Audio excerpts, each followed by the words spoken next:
कहानी की शुरुआत होती है एक गांव से। नाम था धारपुर। उस गांव में एक 300 साल पुराना कुआं था। लोग कहते थे हर आधी रात उस कुएं के अंदर से एक रोती हुई लड़की की आवाज सुनाई देती थी। लेकिन एक बात सबको हैरान करती थी, गांव में जो भी लड़का उस कुएं का पानी पीता 3 दिन के अंदर वो गायब हो जाता है। न लाश मिलती न आवाज। इसी गांव में शहर से एक लड़का आया था, रवि। वह छुट्टियों में अपनी नानी से मिलने आया था। उसने सुना था कि लोग अब भी उस कुएं से डरते हैं, लेकिन रवि सोचते हैं डर सिर्फ अंधविश्वास है और कुछ नहीं। एक दिन धूप में घूमते हुए रवि को प्यास लगी और बिना किसी से पूछे वो सीधा उस श्रापित कुएं से पानी पीने चला गया। जैसे ही रवि ने कुएं में झांका, उसकी आंखों के सामने कुछ सुनहरा चमका और पानी में एक लड़की का चेहरा दिखाई दिया, रोता हुआ, आंसुओं से भरा हुआ। रवि घबरा गया और तुरंत वहां से भाग गया। उस रात उसे नींद नहीं आई। हर वक्त लगता कोई उसे देख रहा है और बुला रहा है। अब उसे भी डर लगने लगा था।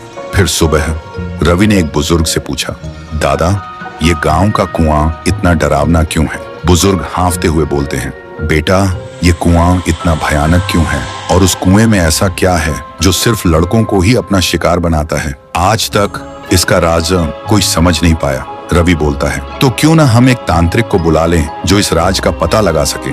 फिर गांव के सभी लोग इकट्ठा होते हैं और एक तांत्रिक को भी बुलाया गया था। तांत्रिक आंखें बंद करता है और कांपते हुए कहता है, ये तो बहुत ही भयानक है। कुएं के अंदर जो भी है वो मेरे बस के बाहर है। और वो तांत्रिक तुरंत गांव छोड़ के चला जाता है। गांव वालों के चेहरे पे डर और गहरा हो जाता है। लेकिन रवि के मन में अब सवाल उठते हैं, उस दिन मैंने जो देखा, क्या वो सिर्फ मेरा वहम था?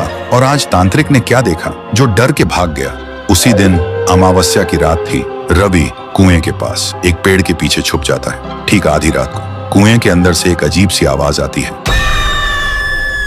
और तभी कुएं के अंदर से एक लड़की बाहर निकलती है। वो डरावनी थी, लेकिन उसकी आंखों में सिर्फ दर्द था। थोड़ी देर बाद एक लड़का बाइक लेकर गांव से गुजरता है। वो लड़की अचानक उसके सामने आ जाती है। लड़का तुरंत ब्रेक लगाता है, लेकिन कुछ ही पल में वो उसे गायब कर देती है। रवि ये सब देखकर हैरान रह जाता है। उसके दिमाग में एक ही सवाल घूमता है, ये कौन है और सिर्फ लड़कों को ही क्यों अपना शिकार बना रही है, लड़कियों को क्यों नहीं? तो दोस्तों, अगर आपको पता करना है कि कुएं में वो लड़की कौन है और वो सिर्फ लड़कों को ही क्यों अपना शिकार बनाती है, तो कमेंट करो, पार्ट 2 चाहिए।